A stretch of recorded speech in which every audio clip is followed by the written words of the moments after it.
তুমি আমার সম্পত্তির অর্ধেক ভাগ কাবিন চাইতেছো, তাই তো? সমস্যা নেই, আমি আমার সম্পত্তির অর্ধেক ভাগই কাবিন করতে রাজি আছি। এই তোর কি মাথা খারাপ হয়ে গেছে? কেন তোর সম্পত্তির অর্ধেক ভাগ কাবিন করতে যাবি? হ্যাঁ মা, এই মুহূর্তে আমার কাছে সম্পত্তি না।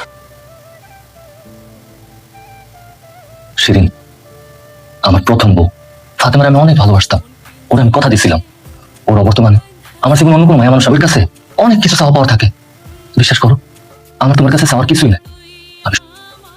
বিয়া করি নাই, আব্বা মানে জোর করে বিয়া করাইছে। আমি তো তোমার তুই আমার কত ভালোবাসিস, তুই যদি আমার ভালোবাসিস তাহলে তুই আরেকটা পোলার বিয়ে করতে পারতি না, তার লগে রাত কাটাতে পারতি না।